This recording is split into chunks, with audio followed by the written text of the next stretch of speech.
I'm very pleased to have with us our buddy Jim Simpson. It's been a while. This guy's a smart man. He writes great books, and they're books that are compelling and intriguing and important. And he's written a book, Manufactured Crisis, The War to End America. Jim, welcome, and tell America why you wrote this book. Hey, Mark, great to be with you. Thanks for having me. Yeah, well, I'll tell you, it's because look around you, look at everything that's happening. I've studied this issue since the mid-1980s when I realized what the left was planning and carrying out for our country, and it's all come to pass. It's all come to light. It was all under, a lot of it was under the table before. Now, in the past 4 years, I'm kind of grateful to Joe Biden in a way for exposing just how bad these people are. And the reason I wrote this book, because basically everything they've done is deliberate. It is a deliberate, they create crises in every sphere of existence. And that has to do with, you know, our school kids learning critical race theory and transgenderism and not being taught how to read, write, and prepare themselves for life in the real world. It has to do with the insanity we see in the streets, people burning Elon Musk's EV cars that a year ago they were insisting we all had to buy. You know, everything that they do is a planned crisis, and it's not a new idea. I quote Vladimir Lenin, the first leader of the Soviet Union, in saying, way back then, deepen the crises, find, exacerbate, and exaggerate existing problems, social and ethnic differences, and then magnify them. And if you can't create them, claim they do exist, and then deepen them, and then profit from them, and then, in the resulting chaos, blame our enemies for the whole mayhem. Doesn't that sound like what's going on right now? It does. And then finally come up with solutions that favor us. And so they come up with solutions that make things even worse. And the people who really articulated this openly were two Columbia University college professors who you know, Richard Cloward and Francis Fox Piven, who wrote a article for The Nation magazine called The Weight of the Poor, and it was about creating a crisis through the welfare system. And then they went on to create a crisis in the voting system by writing and then having Clinton pass the National Voter Registration Act. In other words, all of these things that they have done collectively are deliberately designed to destroy our country, to collapse our system that can then be replaced with, and I hate to use the C word, but with a communist country, or, as they put it, a socialist nation on the road to communism. That's all brilliantly put. It's exactly right. That's exactly what's going on. This is not a simple political back and forth. The Democrat Party now is the party of the Marxists and the Islamists, as you point out.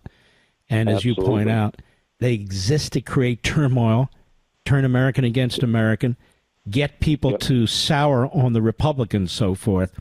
So who do you think the leading figures are right now in doing this? Oh, my. Well, of course, we all know George Soros puts his money behind it. George Soros and many other wealthy billionaire individuals and tax-exempt foundations. You know, the Ford Foundation essentially created the open borders agenda. You know, they have $12 billion in assets, or at least they did it the last time I checked. And that organization is responsible for creating open borders. They funded all the open borders, Hispanic activist groups, and all those groups that have been helping people come from Central and South America. The United Nations is a big part of it. the World Economic Forum is a forum for people to learn, basically, this is what they intend. The World Economic Forum was founded in 1973 by a very little known, but probably the most important United Nations figure called Maurice Strange. And Maurice, I remember that name. Remember that? Yep. Yeah. And he's the guy who said, what if a bunch of wealthy guys got together and decided that the Western society had to collapse?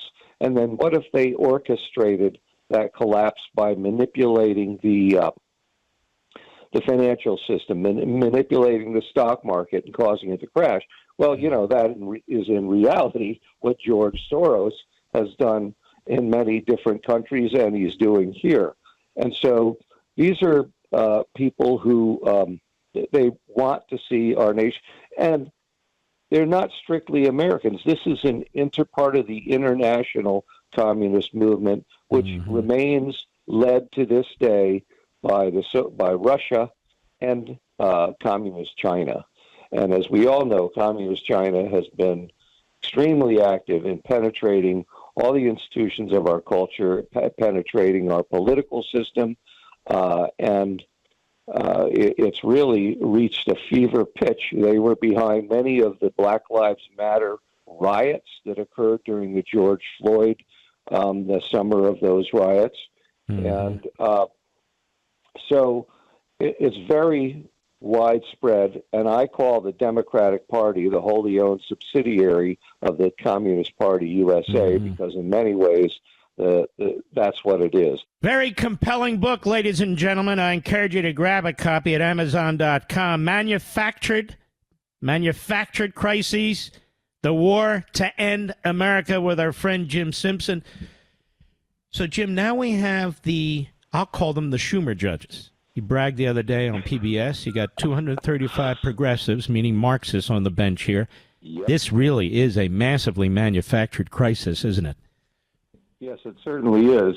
But it's part and parcel of what they have been doing for decades by infiltrating these kinds of people into our various institutions. And as you know, they called it the Long March through the institutions.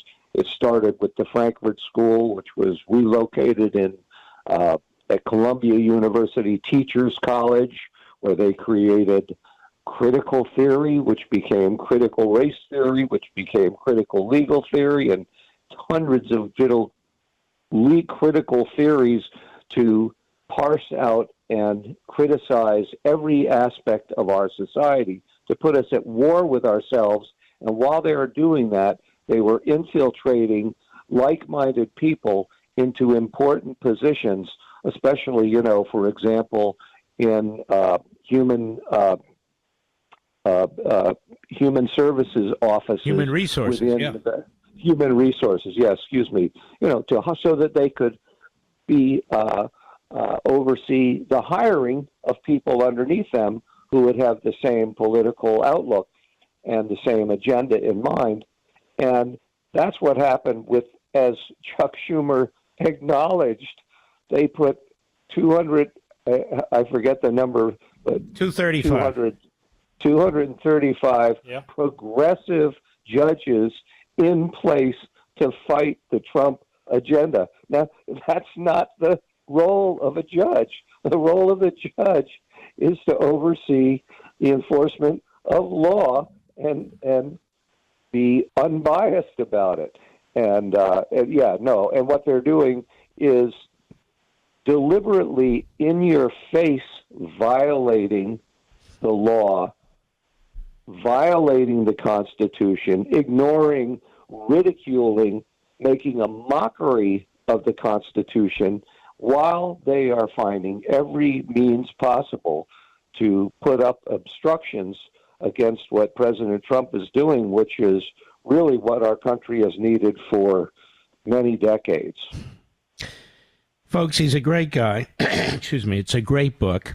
He's smart as hell. And the book is Manufactured Crises, The War to End America. You can get it on my social sites. It's posted up there. We link to Amazon.com. You can get it. I encourage you strongly. Grab a copy.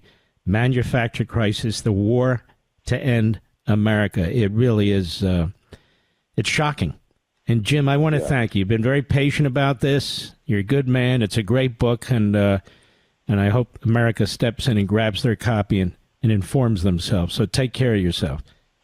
Well, Mark, thanks so much for having me.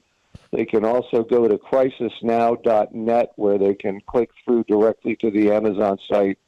And I really appreciate the time you've given me, Mark. I can't tell you how much. Likewise, buddy. You take care of yourself. He's a good guy. Good guy.